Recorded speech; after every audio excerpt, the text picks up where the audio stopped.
il nous a semblé qu'une réflexion sur ce que certains ont appelé la raison algorithmique, ou en tout cas la société de la communication et la société de l'information, était un enjeu absolument essentiel, en particulier dans le domaine de l'éducation populaire et dans le domaine des différentes pratiques culturelles. Donc, nous avons décidé au PAC de vous proposer un panel d'intervenants que je remercie d'avoir eu la gentillesse de nous rejoindre ici cet après-midi, que je vais vous présenter et qui chacun, par leur aspect, si j'ose dire, reflète un point de vue ou une pratique culturelle et à qui je vais tout de suite demander leur point de vue, soit à partir de leur pratique professionnelle, soit de manière plus large ou plus citoyenne, leur point de vue par rapport à ces différents basculements.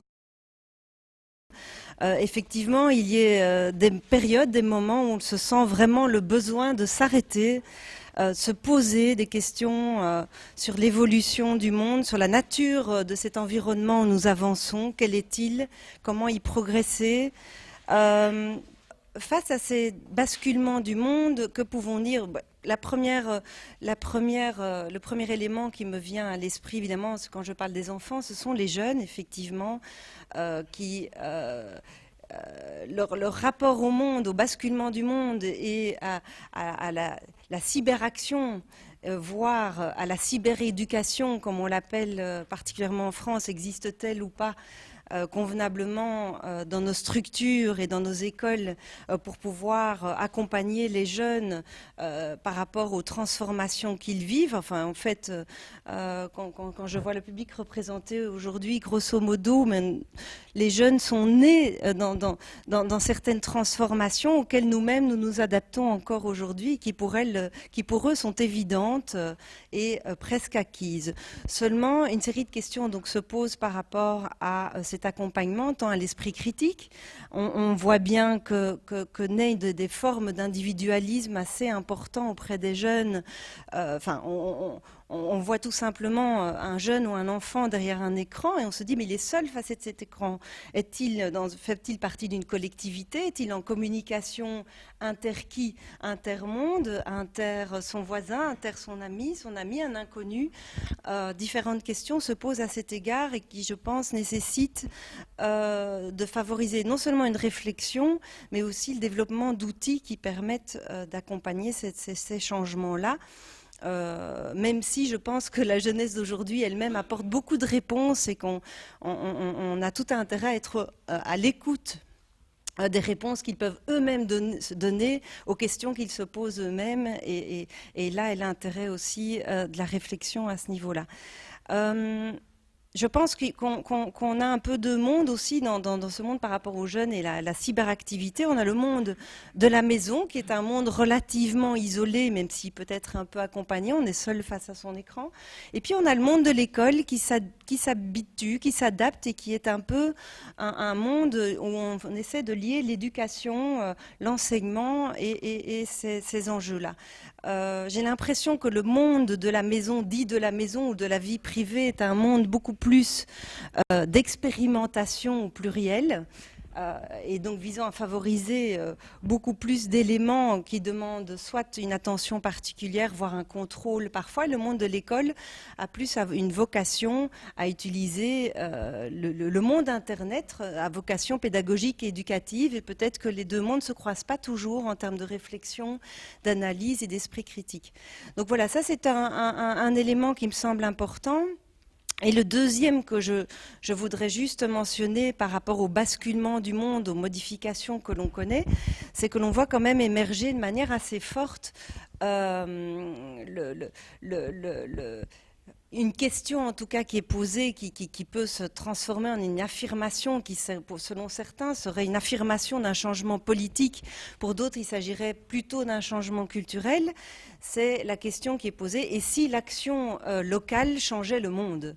Donc, c'est-à-dire qu'on se retrouve quand même face à des mouvements maintenant d'expression On va les appeler d'expressions citoyennes, ce serait peut-être un peu résumé, mais on peut les définir de plusieurs manières, où on se retrouve au niveau local à des mouvements face à ces questions de basculement du monde, de changement de société, de réappropriation des questionnements sur dans quel monde vivons-nous, comment voulons-nous agir par rapport à ce qui se passe, au bousculement, au basculement, et que différents mouvements se mettent en place au niveau local, qu'on appelle alter, on appelle les zadistes, etc., et qui ont un intérêt véritable en termes d'expression de société, de phénomènes de société, de mouvements, et qui permettent d'avoir une réflexion vraiment dans la confrontation, à la réflexion, à l'esprit critique face au basculement du monde que nous connaissons actuellement. Moi, je vais parler de mon point de vue de bibliothécaire et des perceptions et des observations que j'ai pu mener dans mon secteur depuis quelques années, depuis le basculement aussi de notre secteur, depuis le décret qui a changé quand même un petit peu l'environnement de la lecture publique en communauté française depuis 2009. Donc voilà, secteur en danger à l'époque, disait-on, en 2008 et même avant, puisqu'on prône depuis des années la disparition du livre, donc on est quand même assez concerné aussi par un basculement au niveau des pratiques culturelles. Et notre décret a bien anticipé, je pense, les choses, parce qu'il a basculé vraiment le curseur du livre à la lecture. Et la lecture reste problématique actuellement, on le sait tous, et la lecture permet la compréhension. Par rapport aux outils techniques, ils sont très complémentaires, je trouve, à notre secteur. On voit et on constate en bibliothèque vraiment de multiples usages, soit individuels, soit collectifs, de la part des jeunes et de l'utilisation des outils. Moi, ce qui m'intéresse beaucoup dans ces outils-là, malgré les aspects plus discutables de confidentialité, d'utilisation des données personnelles, etc., c'est que j'ai le sentiment qu'il a vraiment amené les jeunes à beaucoup de créativité. On voit énormément de photos sur Facebook, on voit énormément d'images créées, on voit énormément d'écriture et on voit énormément de recommandations diverses par rapport à des pratiques culturelles. Et ça, je trouve que c'est vraiment très intéressant à relever. Maintenant, Facebook est un outil. Enfin, ce que je me dis par rapport à la technique, c'est que si on ne le reconsidère pas comme un outil et pas comme une fin en soi, la course va continuer. Facebook est un outil. Il peut en exister d'autres. J'ai lu l'article de Jean-Luc Malise par rapport aux alternatives diverses qui sont proposées par d'autres. Il y a là, je pense, matière à éduquer, matière à montrer. On est dans une course qui freine, je pense, la possibilité d'imaginer autre chose. On nous écrase tellement avec profusion d'informations, saturation, et on en vient à subir plutôt qu'à se dire stop, arrêtons-nous et essayons d'imaginer d'autres voies. On voit ça en bibliothèque publique depuis quelques années, les jeunes réinvestissent les lieux pour travailler ensemble, pour discuter ensemble. J'imagine que c'est aussi ça doit être aussi le cas dans d'autres lieux culturels. Et moi, je pense qu'il faut utiliser ces lieux-là. De toute façon, on n'a pas beaucoup de sous pour en créer d'autres pour le moment. on arrive déjà à continuer à faire fonctionner ceux-là. Mais voilà, mutualiser les forces des lieux culturels pour pouvoir offrir des moments de réflexion, des moments de création. Pour cette résistance, moi je dis qu'il ne faut pas résister aux outils, mais résister aux usages. La technique, elle est là. Et je pense que voilà, elle est nécessaire, elle a quand même ses avantages et elle aide beaucoup. Mais c'est les usages qu'on en fait qui sont peut-être contraignants et dans lesquels on s'enferme et on s'emprisonne nous-mêmes, je pense. Voilà, moi j'ai des enfants aussi, je les vois un petit peu évoluer avec ces outils-là, mais d'un garçon de 16 ans à un garçon de 12 ans. Celui de 16 ans est sur Facebook, celui de 12 a déjà des amis qui y sont tous. Lui n'est pas demandeur, il a déjà développé d'autres choses, d'autres contacts avec ses amis. Donc je pense que rien n'est figé, on est dans des évolutions continues. Mais ce qui reste, c'est la nécessité de comprendre et de travailler sur la compréhension de ce qu'on fait. Pourquoi je me lance dans cette course-là, pourquoi je dois avoir sur mon smartphone toutes les 30 secondes le site machin qui m'annonce ces news, ou Facebook sur mon smartphone, est-ce que c'est utile? Vraiment se reposer des questions de fond quant à l'usage qu'on fait des outils qu'on a. Je vais faire un rapide parcours parce qu'en fait, la question du numérique et la manière dont j'ai développé, disons, peut-être des outils ou des outils de réflexion en tout cas, et d'éducation, qui est un mot que j'aime beaucoup, par rapport à ces effets du numérique, viennent aussi d'un parcours singulier qui est le mien, puisque je suis metteur en scène de formation, et que dans les années 2000, donc plus particulièrement en 2001, quand les tours sont tombées, je me suis posé la question du théâtre, ce qu'était le théâtre, alors qu'il me semblait que le théâtre n'était pas capable de répondre à un sujet d'actualité brûlant et qu'il était en décalage par rapport au monde et au basculement au pluriel du monde. Et du coup, ma pratique a complètement changé. Je me suis vraiment lancée dans vraiment la réflexion sur qu'est-ce que sont ces technologies, qu'est-ce qu'elles ont comme effet sur les relations entre les êtres humains, sur le collectif, notamment la question du théâtre, c'est quand même la question du collectif, sur mon quotidien, etc. Et donc nous sommes lancés avec des artistes visuels, des comédiens, des ingénieurs aussi, puisque c'était très très important pour nous cette transversalité-là, sur la question de la métamorphose du monde. Et nous avons traversé un certain nombre de sujets pendant 6 ans, à partir de petites formes théâtrales, à partir de petites formes performatives. Donc dans ces sujets-là, donc je parle des années 2000, il y avait déjà la question de la surveillance généralisée. Mais à l'époque, la question de la surveillance était très différente d'aujourd'hui, parce que bon, il n'y avait pas Facebook. On est dans une période antérieure assez GAFAM, dans un certain sens.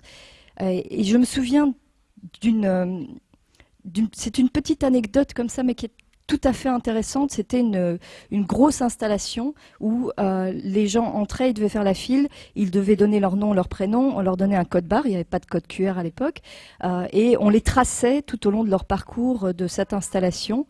Et à partir du nom et du prénom, on faisait ce qu'on appelle une Google Search, on cherchait des informations sur eux, qu'on rebalançait en son dans l'espace de la salle.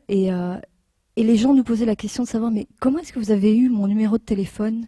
Mais comment vous savez que je travaille à tel endroit? Et c'est incroyable parce que je me rends compte qu'à ce moment-là, il n'y avait pas de conscience de ce qu'était l'Internet et de ce qu'était ce réseau et de ses effets sur la vie privée, d'une part, et comment on pouvait soit s'en protéger, ou en tout cas se dire, ben voilà, les informations qui sont sur Internet, eh bien je peux les trier, je peux demander aussi qu'on enlève un certain nombre d'informations, ce qui est, on le sait, très difficile, mais en tout cas possible.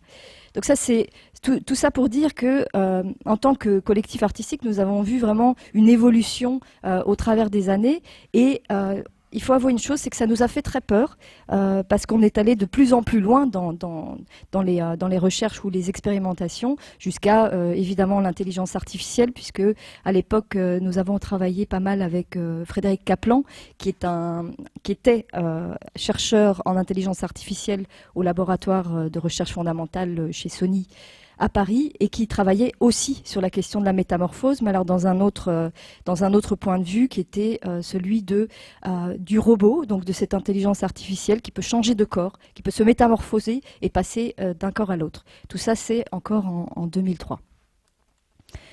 Nous avons continué, bon, ce collectif s'est arrêté, tous les sujets avaient été abordés, nous l'avions appelé l'abécédaire du monde, et j'ai continué solo à faire des performances avec mon ordinateur, donc j'ai amené le diable ici, celui-ci.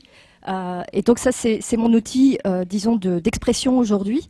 Donc je parle bien d'outils d'expression. Je fais tout ce que je peux pour me protéger de ce diable-là. Et la manière dont je travaille, ce sont des performances où je suis seule en scène avec un grand écran qui projette simplement le bureau de mon ordinateur. Et je vais sur Internet, je fais des collages entre des sons et des images, des vidéos qui n'ont rien à voir les unes avec les autres. Et j'essaye de réinventer une écriture vraiment avec ce média-là, ou ces médias-là, puisqu'on utilise plusieurs médias quand on utilise Internet.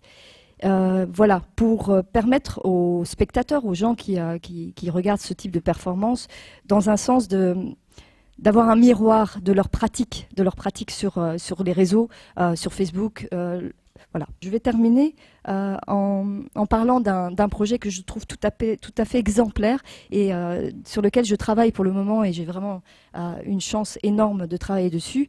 Dans le cadre de Mons 2015, puisque nous sommes dans le Borinage, donc nous ne sommes pas très, très loin de Mons, hein, donc vous aviez raison. Mais c'est le Borinage, alors j'y tiens. Nous travaillons avec Bernard Stiegler et son équipe sur un projet qui s'appelle Pensée improvisée. Donc l'idée de départ de ce projet-là est la question de la désautomatisation. Donc, vous savez que Bernard Stiegler vient de publier un livre sur la société automatique. Quand il parle de désautomatisation, il parle du... non, je ne vais pas le prendre dans ce sens-là, parce que c'est quand même assez compliqué, Bernard Stiegler. Je vais le prendre dans l'autre sens. Il n'a pas un point de vue négatif sur l'automatisme, bien que le point de départ de ce livre est de dire que dans 20 ans, notamment en Belgique, 50% des emplois auront été automatisés. Lui, il parle de l'idée que l'automatisme est une bonne chose pour l'être humain, c'est-à-dire pour lire, pour apprendre à écrire, pour apprendre même à conduire, il faut automatiser un certain nombre de choses en nous. Mais par contre, c'est important, et c'est ce que je disais précédemment, c'est important de réfléchir à la façon dont on écrit, à la façon dont on marche, à la façon dont on vit finalement pour se désautomatiser. Et lui passe par la question de l'improvisation.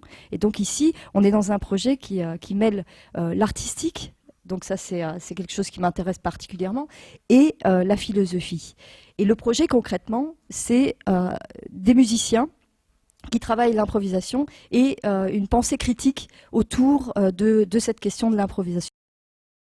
Je voudrais reprendre peut-être un état de réflexion plus large.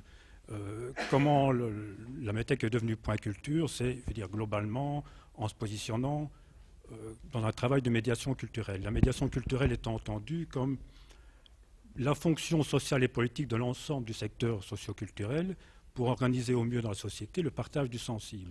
On verra un peu plus loin que l'environnement va vers quelque chose de complètement différent.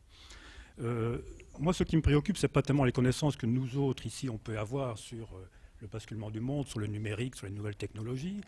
Ce qui me préoccupe surtout, c'est l'état des connaissances telles qu'elles sont diffusées massivement au niveau de la population, l'espace public, etc. C'est avec ça qu'il faut jouer.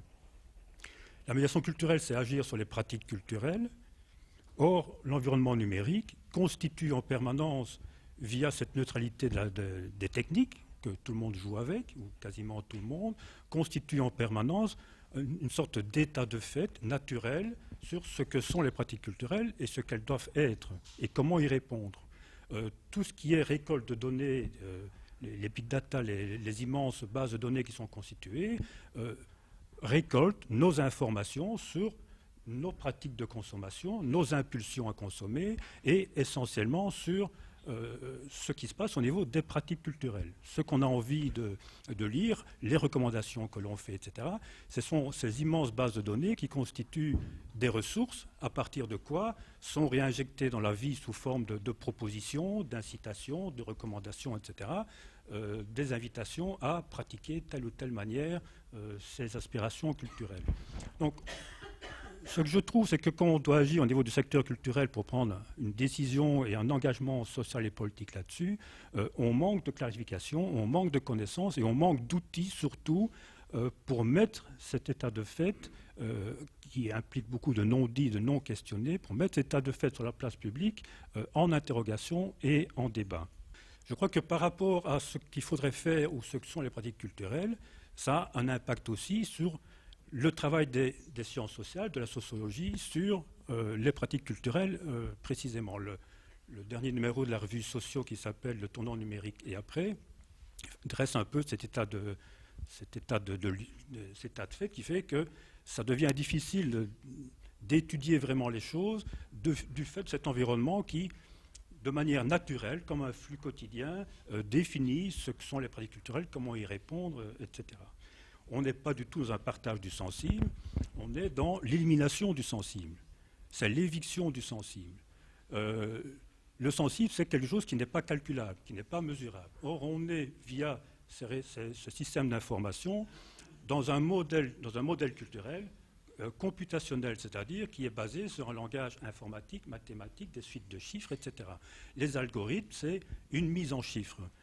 Or, j'ai fait l'expérience, avec notamment Numédia, pour essayer de mettre en algorithme certaines expériences sensibles des musiques, c'est absolument impossible. Donc, toutes les recommandations qui sont faites, c'est une mise en calcul, en calculable, en nombres, en chiffres, de la consommation culturelle, mais ce n'est pas un partage du sensible. Et donc, tout ce qui est le sensible, le partage du sensible, et ce que la médiation culturelle doit proposer et rendre accessible et laisser ouvert, que cette part d'irréductible, de quelque chose d'irréductible aux chiffres dans l'expérience culturelle, c'est un peu ça qu'il faut transmettre, et c'est un peu ça qui est le vrai désir, le vrai partage. Alors, comment solutionner ces choses-là? Alors, je pense qu'effectivement, toutes les techniques avancent sous couvert d'avantages, des côtés sympas, des côtés gadgets, ça améliore certains services, etc. Ce qu'on ne voit pas assez, c'est ce qu'il y a derrière. Alors, on peut analyser, on peut dénoncer les rôles des GAFA, etc. Moi, ce qui me préoccupe plus, c'est est-ce qu'on analyse vraiment les implications de ces choses-là, à moyen et long terme, sur la constitution des cerveaux, sur la constitution des échanges, sur la constitution de la société, etc. Est-ce que tout ça est suffisamment analysé, étudié? Donc, moi, je n'ai pas de solution, à part que je crois que vis-à-vis du politique, il faut avoir, au niveau du secteur culturel, une position très ferme, en disant qu'il y a une sorte de principe de précaution à avoir. Il faut arrêter de tenir des discours publics comme quoi le numérique va tout sauver, va tout solutionner. J'ai encore entendu un haut responsable politique, là, il n'y a pas longtemps à Mons, déclarer que le numérique allait sauver le problème de l'emploi et la crise dans la société. Je crois que le culturel doit s'emparer de la question culturelle dans le sens où il faut arrêter de faire n'importe quoi et dire n'importe quoi sur le numérique. Il y a un principe de précaution, il faut étudier les choses. Je crois qu'on a besoin qu'il y ait un vrai corpus de digital studies au niveau de la recherche, au niveau des universités, et que ça redescende de plus en plus dans tous les niveaux d'enseignement éducatif, pour que le secteur culturel, éducation permanente, médiation culturelle, ait aussi des outils, des arguments, des outils de connaissance sérieux, fondés, argumentés, pour inventer une autre médiation et une autre explication du numérique et une autre appropriation du régime numérique dans la société. Et ne pas accepter ce régime numérique qui se présente comme un régime de vérité qu'on ne remet plus en cause finalement, parce que voilà, il enveloppe, il crée une sorte d'état de fait enveloppant assez sympa avec tous ces gadgets, ces applications, etc. Donc moi, je n'ai pas de réponse toute faite, mais je pense qu'il faut ouvrir un chantier d'études véritables de c'est quoi le régime numérique et ses implications. Le sujet, les questionnements sont très vastes, me passionnent. Je crois que nous sommes vraiment aujourd'hui à un changement d'époque. Nous sommes à la fin d'une époque, la fin de l'époque moderne. Alors, on peut la chronologie, on peut se disputer, mais enfin, je pense qu'on est vraiment à un moment similaire à ce qui était la fin du Moyen-Âge et qui a pris quand même 1 ou 2 siècles avant d'arriver à ce qu'on a appelé l'époque moderne. Donc, on ne sait pas vers où on est parti et pour combien de temps, mais je pense qu'on est à un changement de ce type-là, que toute une série de choses changent dans le monde, que ce soit l'organisation du monde, la mondialisation, l'organisation politique, que ce soit l'économie, que ce soit notre rapport au temps, au corps, à la nature, est-ce qu'on est encore dans un rapport de maîtrise ou est-ce qu'on est maîtrisé, etc. Tout cela change, notre rapport à la famille, notre rapport à l'affectif, tout ça change. Est en train de changer par des pratiques qui changent, par des conditions matérielles et environnementales qui changent, mais si nous vivons une période si difficile, si nous sommes dans une période qui est marquée par de multiples crises, c'est que toutes ces choses, comme je dis, elles sont en train de changer dans les pratiques, dans l'environnement, dans la matérialité, mais que la manière dont on les pense, que ce soit au niveau politique, au niveau de l'école, au niveau de l'éducation permanente, on n'a pas encore changé, pour reprendre une expression de Jean aussi, je crois, le logiciel pour les penser. Donc on continue, on pense ces choses-là, on essaye d'affronter ces crises, de trouver des réponses à ces crises avec des logiciels qui datent de l'époque dont on est en train de sortir. Je pense que le logiciel État-nation, démocratie représentative, il est périmé par rapport à ce qui se passe et à la façon dont les choses se décident aujourd'hui. Le logiciel état social, cotisation, salariat, il est périmé par rapport à la façon dont l'économie et le travail s'organisent aujourd'hui, qui n'est plus la production industrielle. Donc voilà, il y a toute une série de choses qui changent et nous avons, je pense, nous sommes en difficulté parce que nos logiciels, nos paradigmes, nos paramètres ne sont pas encore changés et c'est normal, c'est normal. Si on avait déjà les paradigmes et les paramètres et les logiciels pour tout penser, ben on serait déjà sorti de la crise, on serait déjà à l'époque suivante. Mais donc, nous sommes dans cette période de transition difficile où nous devons, voilà, comprendre le monde et à la fois comprendre ce qui se passe, à la fois inventer de nouveaux logiciels. Comme dans tous ces changements, il y a des progrès et des dangers, mais pas seulement. Donc, des progrès, ben c'est clair qu'il ne faut pas tout jeter dans ces technologies et même dans ces grosses multinationales que sont les GAFAM. Je pense qu'il y a quand même des progrès dont on a parlé. C'est l'accessibilité, premièrement, une accessibilité de l'information, des productions culturelles. Il y a quand même des tas de films, de musique, de livres, etc., qu'on trouve grâce à ces technologies et aussi grâce à ces multinationales qui les diffusent quand même de manière plus accessible, à des prix plus accessibles, etc. Alors, ça pose d'autres questions, hein. Il y a des dangers, mais au niveau des progrès, il y a cette accessibilité-là. Il y a évidemment, lié à l'accessibilité, une certaine horizontalité qui fait que tout le monde peut prendre part, enfin, peut plus facilement qu'avant prendre part au débat, que tout le monde peut plus facilement qu'avant proposer sa production artistique, culturelle, etc. Donc là, il y a quand même des progrès qu'il faut souligner. Il y a des dangers, évidemment, aussi. On en a parlé, les dangers, mais c'est notamment le fait que toutes ces technologies permettent, on a parlé de surveillance, moi je dirais, de surveillance électronique, etc. Moi je dirais en fait peut-être que le terme le plus juste c'est contrôle, en référence, pour faire 30 secondes mon philosophe, en référence à ce que Deleuze a développé suite au travail de Foucault. Foucault parlait de sociétés disciplinaires, qui étaient les sociétés de l'époque précédente, on va dire.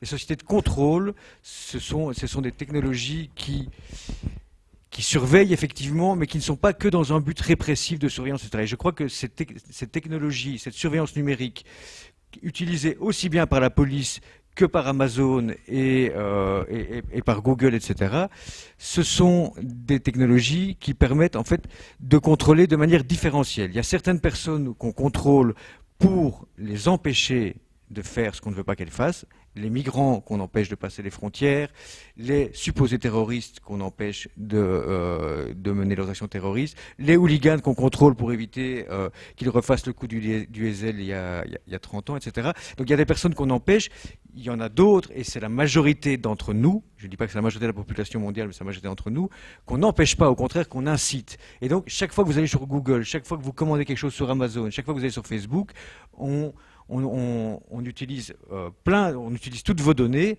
Pourquoi ? Pour vous inciter à faire des choses qui vont faire tourner la machine. Donc pour vous inciter à voyager, pour vous inciter à consommer, etc. Donc voilà, ça ce sont les dangers, c'est la manière dont on est instrumentalisé, contrôlé, incité à faire ce qu'on voudrait qu'on fasse ou à ne pas faire ce qu'on voudrait qu'on ne fasse pas. Face à ces dangers, plutôt que voir une catastrophe dont il faut avoir peur et qu'il faut refuser, il faut transformer ces dangers en opportunités.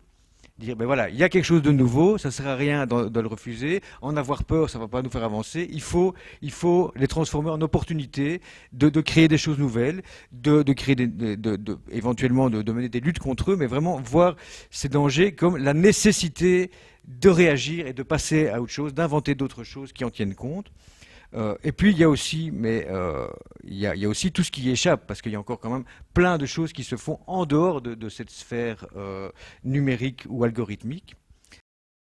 Sur le plan associatif, au niveau de l'éducation permanente, voilà plusieurs années que le CESEP s'interroge et réfléchit sur les résistances numériques. Alors plutôt que de refaire un peu le tour sur ce qui a été dit, il est clair que le numérique offre un avantage majeur, qui est un accès à la culture, au loisir, au savoir et à la formation. La déviance et en tout cas le questionnement qui a lieu dans le chantier organisé par le PAC et la réflexion de Jean Cornille est de savoir si ce bénéfice de l'accès pour tous à la culture, au savoir, à la formation n'est pas tributaire à côté et en parallèle d'un enfermement de l'individu qui est considéré comme un produit dans l'ensemble des services gratuits proposés par les fameux GAFAM, donc les grandes multinationales. C'est peut-être important de rappeler que ces multinationales ont un modèle tout à fait légal qui est de proposer des services gratuits en échange d'un accroissement d'informations qu'elles peuvent utiliser à des fins publicitaires. Donc il n'y a rien d'illégal là-dedans, simplement ce modèle est sans doute enfermant et peu risque de transformer l'utilisateur en consommateur de produits qui seront tout à fait différents du partage du sensible, mais qui seront simplement un répété des 10 meilleures prestations au niveau mondial. Donc ça, c'est pour le paysage. Alors il y a quand même pas mal de bonnes nouvelles et beaucoup de résistance, notamment au niveau des pouvoirs publics.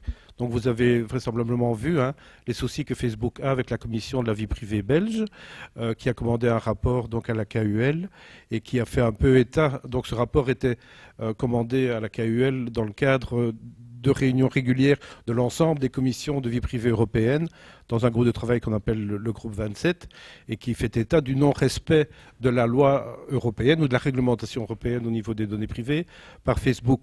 Donc ça, c'est une bonne nouvelle. Ça veut dire que les pouvoirs publics sont sensibles à protéger les citoyens dans sa sphère privée. Là, une deuxième bonne nouvelle est la contrainte que Google a d'ouvrir les portes du droit à l'oubli, puisque même si ça reste compliqué et même si c'est encore et toujours Facebook qui est juge de ce qu'elle enlève ou pas, elle est obligée légalement de prendre en compte les demandes de retrait à l'oubli numérique. Donc voilà un petit peu pour, je dirais, la sphère des pouvoirs publics. Et donc ça avance bien, et donc il suffit un peu de rester attentif à cette bonne représentation des pouvoirs publics pour pouvoir continuer à fonctionner. Ils ne font pas tout, et vous le savez, et donc il y a pas mal d'autres initiatives. Et pour ne pas faire trop long, je prendrai peut-être la dernière, qui a fait l'objet d'un résumé dans le magazine du CESEP, donc le Secouez-vous les idées, qui est intitulé « Sortir des trous noirs du numérique », où en fait on présente une association d'éducation populaire française, Framasoft, pour ne pas la nommer, de 3 permanents, enfin 2 permanents et demi, qui joue au petit Gaulois face à Google, qui compte 5000 employés. L'idée, c'est suite justement aux révélations de Snowden, ils ont été interpellés par la capacité qu'ont les réseaux sociaux et les grosses multinationales d'accumuler de l'information et le cas échéant de la fournir dans le cadre par exemple du Patriot Act aux autorités à des fins qui pourraient s'avérer intrusives. Et donc ils ont vraiment réfléchi à ce niveau-là et ils ont entamé en 2004 une campagne qui s'appelle Dégooglisons Internet et qui montre simplement qu'il est possible d'avoir les mêmes services, la même qualité de service, le même outil créatif avec des outils qui sont libres. Et ce sera la deuxième partie de mon intervention, c'est l'importance peut-être de la notion de libre dans justement le partage du sensible et l'accès à la culture numérique. Le libre, c'est quoi? C'est simplement une position qui n'est pas technologique mais qui est politique et qui est de dire que ce qui est l'algorithme doit être ouvert à tous et à toutes afin qu'on puisse justement vérifier qu'il n'y a rien de malsain ou de malveillant dans cet algorithme qui pourrait, par exemple, être intrusif ou permettre de faire des choses qui sortent des chantiers de la loi ou de la déontologie. Et le libre est donc une sorte d'ouverture et de projet collaboratif qui permet justement de proposer des services qui ne soient pas intrusifs. Et donc, il y a quelques balises et quelques belles alternatives qui fonctionnent tout à fait bien à des gros outils comme Google, donc ça s'appelle Startpage, ou à des gros outils comme Doodle, ça s'appelle Framadate, etc., etc. Et donc, il y a plein d'initiatives à ce niveau-là.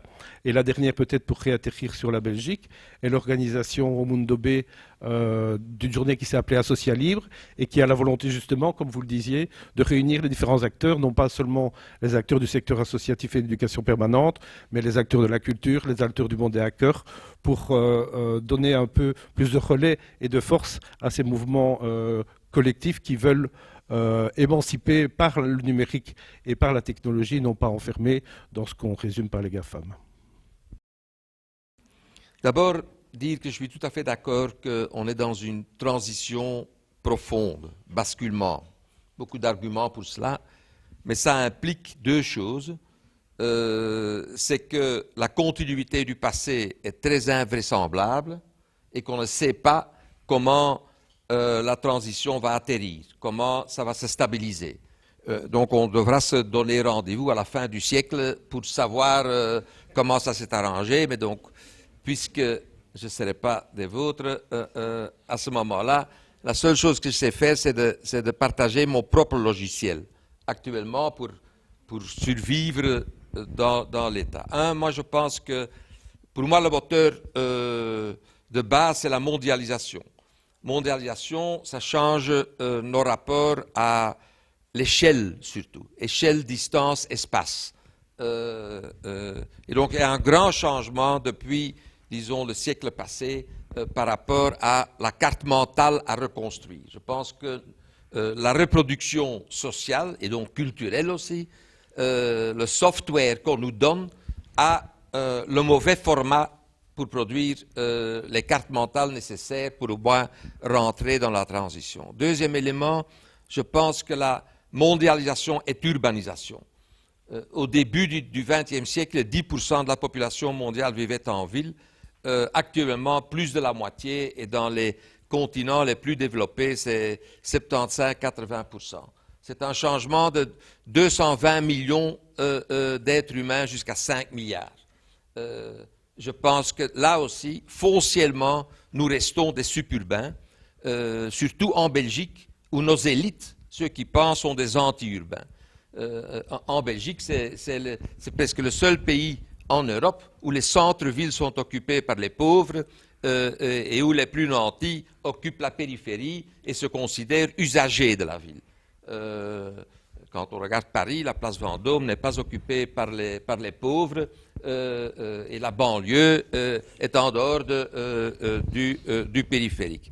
Et donc ça change aussi la carte mentale, disons, des élites et de ceux qui décident de la reproduction. Alors, troisième élément, qu'est-ce que ça change? Ça change, je pense que l'espace des lieux est en train de être repris par les espaces des flux. Et que donc, pour moi, dans mon travail, je pense que le point d'ancrage avec les systèmes mondes devient de plus en plus ces nœuds. Et ces nœuds sont des villes. La mondialisation se fait dans des villes et dans des grandes villes. Et donc les soi-disant interlands de ces villes ne sont que des espaces intermédiaires entre ce nœud et ce réseautage. Si on passe dans une carte mentale de ce genre, je pense que beaucoup de choses changent au niveau de comment vivre ensemble, comment concevoir la démocratie, quel est le rapport de l'État à la société, etc. Beaucoup de questions qu'on ne peut pas immédiatement traiter, mais qui font partie, je pense, de cette transition-là. Moi, je vois trois grands défis systémiques que le monde du XXe siècle nous a relégués. Le capitalisme du XXe siècle, le capitalisme industriel, il faut quand même nommer ce que c'est. C'est notre rapport à la nature, qu'on a détruit, enfin le changement climatique, avec un grand changement très récent, c'est qu'on est arrivé à un moment où la nature ne va pas se restaurer tout seul. Pendant toute la période industrielle, on a vécu sur une nature qui était capable, avec plus ou moins de temps, de retrouver son équilibre. Actuellement, la destruction que l'être humain fait, on devra le réparer nous-mêmes, et donc c'est une question tout à fait politique. Deuxièmement, l'inégalité sociale. Depuis 30-40 ans, la financiarisation, enfin je ne dois pas vous convaincre, on est dans une situation où la répartition des richesses est telle qu'il ne s'agit même plus d'inégalité sociale et donc avec un problème moral qu'on peut discuter pendant le week-end, mais qui fondamentalement, si on ne change pas, on va droit dans le mur au niveau économique, parce qu'il est clair naturellement que le marché s'organise par rapport au pouvoir d'achat et pas par rapport aux besoins. Et donc, d'un côté, on peut dire que les pauvres ne seront pas servis. Bon, hein, ça reste une question morale. Mais ce qui, moi, me gêne encore plus, c'est que la destruction va continuer parce que les riches ont des besoins de consommation qui sont tout à fait irrationnels.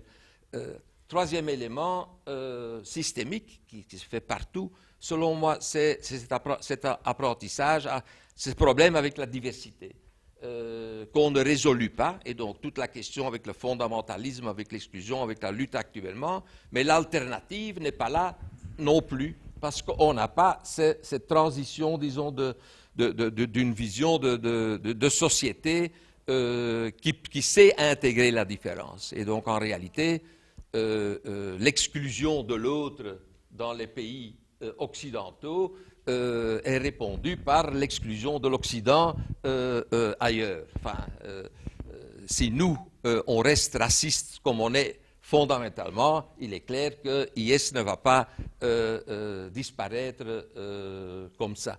Mais là, le nœud, naturellement, c'est de contenir IS pour autant qu'on peut, mais c'est de travailler le changement. Daesh. Hein? Daesh. Oui, Daesh, IS, enfin, Islamic State. Hein, voilà. Et donc, ces défis, selon moi, sont les grands défis qui sont à l'ordre du jour où les pays ne vont pas résoudre ça. On fête maintenant les 20 ans de Kyoto pour constater qu'ils ont promis des tas de choses qu'ils ne font pas. Et ils refont les promesses. Les pays ne vont pas résoudre ça. Mais pour les villes, pour les grandes villes, ces trois éléments sont des urgences immédiates. C'est-à-dire le changement climatique. À Bruxelles, c'est aussi les fils du matin, c'est la qualité de l'air, c'est la question de mobilité, etc. Le vivre ensemble cosmopolite, à Bruxelles, c'est on ne peut plus. Enfin, vous voyez que c'est l'ordre du jour urbain et sont ces défis systémiques. Je me dis, mon Dieu, quelle intelligence magnifique, quel échange, quelle capacité. Tout ce qui se dit ici, c'est vraiment ce que je voudrais, qu'il soit entendu et connu par tout le monde. Et ma difficulté aujourd'hui, c'est de constater qu'en ce qui concerne le numérique, s'il y a bien un combat que je mène depuis plusieurs années, c'est celui de la fracture numérique. Parce que tout ce dont vous parlez, ce sont des choses que vous avez acquises et sur lesquelles vous avez jusqu'à un certain point une maîtrise. Mais je pense à tous ceux qui nous entourent et qui sont la majorité, sur lesquels on se retrouverait, je dirais, au début de l'alphabétisation.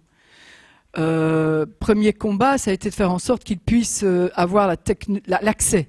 L'accès, donc, c'est cette bête prise, c'est ce bête fil qu'il fallait avoir. Puis on s'est rendu compte qu'avoir le bête fil, ça suffisait pas, il fallait avoir le matériel. Donc on s'est organisé en termes politiques pour qu'ils aient le matériel. Et puis ensuite, on s'est dit oui, bon, avoir le matériel c'est une chose, mais il faut aussi la formation.